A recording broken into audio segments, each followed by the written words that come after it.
Leo tumefika hapa kukagua miundombinu hii ya mabasi yaendayo kwa kasi, lakini pamoja na kukagua miundombinu mingine.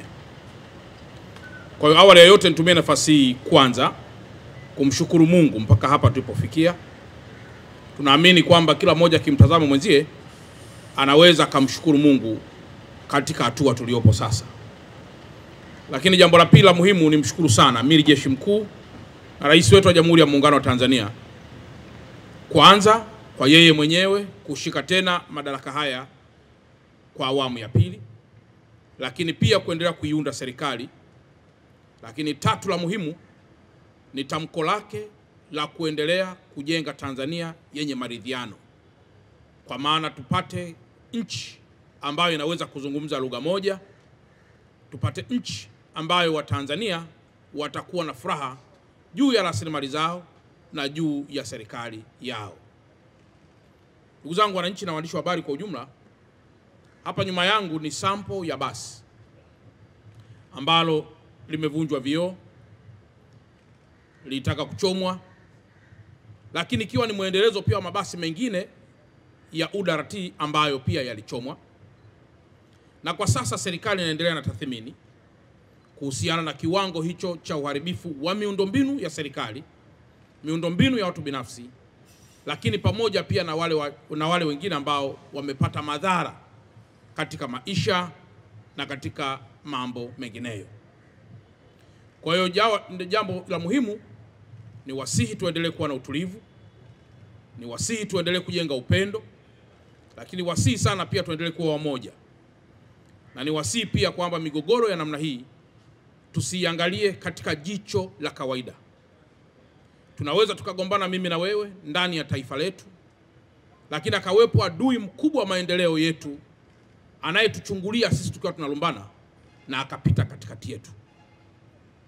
Mwisho wa siku migogoro ya namna hii ikaligawa taifa, ikapasua taifa, ikazorotesha maendeleo, na sote tukarudi tena katika nchi ambayo amani itabaki kuwa historia. Kwa niendelee kuwaomba sana Watanzania wa Dar es Salaam kwamba sisi tumebeba dhamana ya maisha mengi sana ya Watanzania wenzetu. Tumebeba dhamana na maisha ya watu wengineo ambao wanategemea Dar es Salaam katika maisha yao.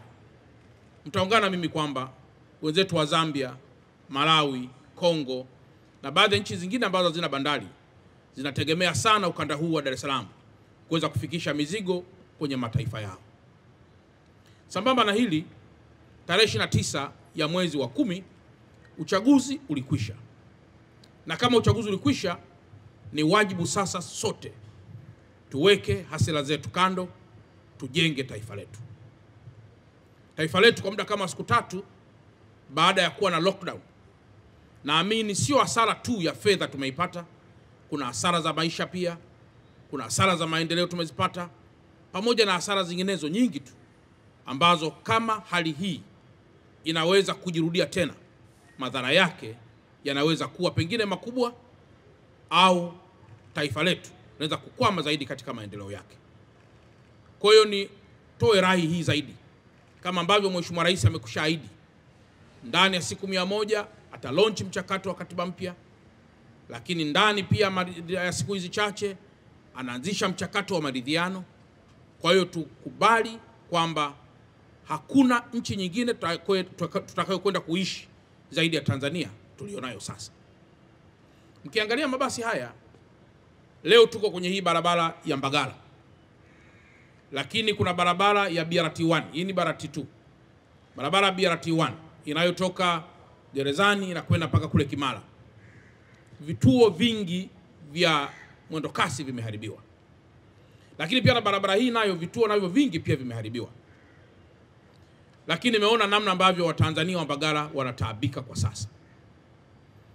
Na sisi kama wazazi, uweza hata siku moja ukasema sasa sirudishi tena miundombinu kwa sababu ya hiki kilichotokea.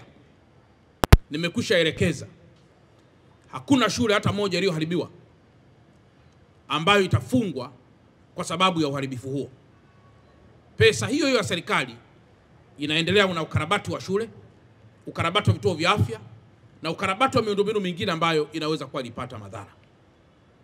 Lakini sambamba na hilo, tumemsikia mkuu wa wilaya ya Temeke anaomba kwamba usafiri huu urudi barabarani, na sisi tulipaki hapa, na niwashukuru sana vyombo vya dola, jeshi la polisi, jeshi la wananchi Tanzania.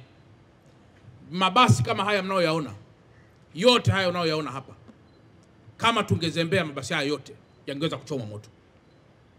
Lakini pengine leo yangekuwa ni majuto ya kile ambacho tumekwisha kifanya. Kwa hiyo ni shukrani zangu za pekee sana kwa namna miundombinu hii ilivyolindwa. Sasa kwa kuwa maombi ya mkuu wa wilaya, na yeye ndiye anayekaa hapa panaona wananchi wake wanavyotaabika. Leo ni tarehe 18 ya mwezi wa 11 2025, na waelekeza DART, na waelekeza UDART, na waelekeza TANESCO, taasisi zote za serikali zinazohusika kwa pamoja chini ya katibu tawala wa mkoa ndugu yangu Muhinte, wahakikishe tarehe 20 ya mwezi wa 11 2025 Alhamisi saa 2 asubuhi au hata kabla, mabasi yote yanaingia kwenye barabara kubeba wasafiri wa hii barabara ya Mbagala kuelekea mjini. Lakini ile barabara inayotoka Mwenge, ile inayotoka gerezani kwenda mpaka Kimara, ile na yenyewe tunaharakisha ili kuhakikisha kwamba inaanza kutoa huduma. Kwa hiyo tupo saizi kwenye matengenezo, tumeagiza pia baadhi ya vifaa, vitakapokuwa pia vimefika tutaanza pia kule.